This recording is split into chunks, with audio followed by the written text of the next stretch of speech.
بسم اللہ الرحمن الرحیم۔ شروع کرتی ہوں اللہ کے نام سے جو بڑا مہربان اور نہایت رحم کرنے والا ہے۔ حضرت فاطمۃ الزہرا کا اسوہ مقدرات اسلام کے لیے، ہماری بہنوں بیٹیوں کے لیے مکمل، کامل اور اکمل نمونہ ہے۔ میری مائیں، بہنیں، بیٹیاں بھی پردے کو لازمی بنائیں۔ اس بے حیائی کے ماحول میں، جب کہ میڈیا بے لگام ہے، سوشل میڈیا قیامت ڈھا رہا ہے، آنکھوں سے حیا ہی اٹھ گئی ہے، سوچوں میں آوارگی آ گئی ہے، لباس چھوٹے سے چھوٹا ہو گیا ہے اور حیا ایک قصہ بن گیا ہے۔ یہ اڑتے ہوئے آنچل، یہ لہراتے ہوئے دوپٹے اور بکھرے ہوئے بال ہیں۔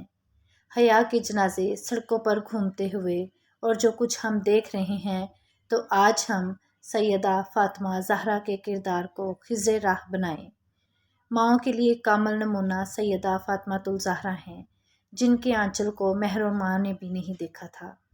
شوہر کی خدمت بھی کرتی ہیں، بچوں کی بھی تربیت کرتی ہیں اور چکی بھی چلا رہی ہیں، اور قرآن پاک کی تلاوت بھی کر رہی ہیں۔ جب آٹا پیسا جا رہا ہے اور قرآن پڑھا جا رہا ہے، وہ آٹا جب بچے کھائیں گے تو حسین ابن علی ہی پیدا ہوں گے۔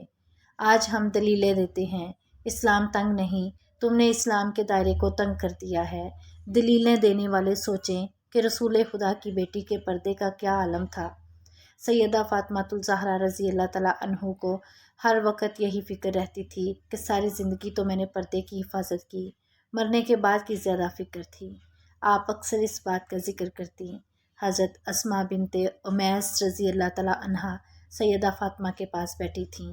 یہ وہ خاتون جنہوں نے حبشہ کی جانب ہجرت کی تھی۔ جب مسلمانوں پر حالات تنگ ہو گئے تو 2 مرتبہ حبشہ کی جانب ہجرت کی۔ تیسری ہجرت مدینہ منورہ کی جانب کی۔ جب حبشہ کی جانب ہجرت کی اور وہاں کچھ وقت گزارا تو وہاں ایک منظر دیکھا کہ 4 پائی کے 4 پاؤں کے ساتھ شاخیں باندھی گئی ہیں، پھر ان کو آپس میں جوڑ دیا جاتا ہے اور اس کے اوپر کپڑا ڈال دیا جاتا ہے۔ یہ ایک ڈولی بن جاتی ہے اور اس میں عورت کا جنازہ ہوتا ہے۔ جب یہ بات سنی تو سیدہ فاطمہ کی خوشی کی انتہا نہ رہی۔ یہ تو بہت اچھا ہوا۔ پھر وہ سیدہ فاطمۃ الزہرا رضی اللہ تعالیٰ عنہا کا جنازہ ایسے پردے کے ماحول سے اٹھتا ہے اور رات کی تاریکی کی تنہائی میں اٹھتا ہے، اور بہت تھوڑے لوگ جنازے میں شامل ہوتے ہیں۔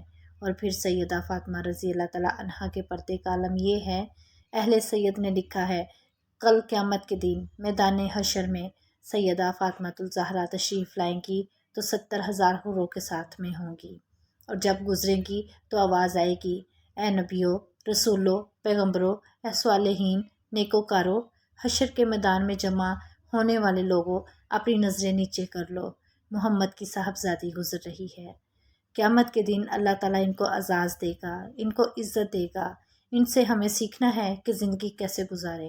آج کی عورت کہتی ہے، میں نہیں کر سکتی نماز روزہ اور یہ امور بجا نہیں لا سکتی، بچوں کا بوجھ اٹھنا ہے، ان کی تربیت، ان کو کھانا دینا، ان کو دودھ دینا، بار بار ان کا لباس بدلنا، کب وقت ہوتا ہے، ہمارے کپڑے ناپاک ہو جاتے ہیں، بچوں کی دیکھ بھال کروں یا عبادات کو ٹائم دوں، یہ بڑا مشکل ہے۔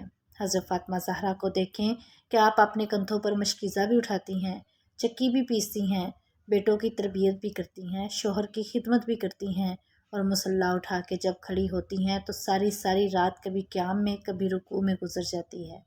پھر کہتی ہیں، مالک تیری راتیں اتنی چھوٹی ہیں، تیری بندی کا ذوق بندگی پورا ہی نہیں ہوتا، ایک رات تو اتنی لمبی بنا دے تو میں جی بھر کر سجدہ کر سکوں۔ تو انہیں شکوہ رہتا ہے کہ رات اتنی چھوٹی ہے اور میرا ذوق بندگی پورا نہیں ہوتا۔ سارا دن روزے سے گزرتا ہے، رات قیام میں رکوع اور سجود میں گزرتی ہے، اور بیٹوں کی تربیت کی تو وہ کائنات میں ایسی تربیت کا جوہر نہیں دیکھا ہے جو سیدہ فاطمۃ الزہرا رضی اللہ تعالیٰ عنہا کے گھر میں پلنے والے بچوں میں نظر آیا۔ انہوں نے اپنا خون دے دیا مگر دین کی آن پر آنچ نہیں آنے دی۔ میری بہن، میری بیٹی، تو مغرب کی بیٹی نہیں ہے، تو مشرق کی بیٹی ہے۔ تم کوئی دیا نہیں ہو جس کو جو چاہے اٹھا کے لے جائے۔ تم گھر کی رونق ہو، تم گھر کی عزت آبرو ہو۔ تم سمٹ جاؤ گی تو معاشرہ پھیل جائے گا، اور تم اگر گھر میں سمٹ کر بچوں کو سنبھال لو تو تم بحر بر پر قابض ہوگی، لیکن اگر تم نہ گھر کو سنبھالا تو کبھی بھی سرخرو نہیں ہوگی۔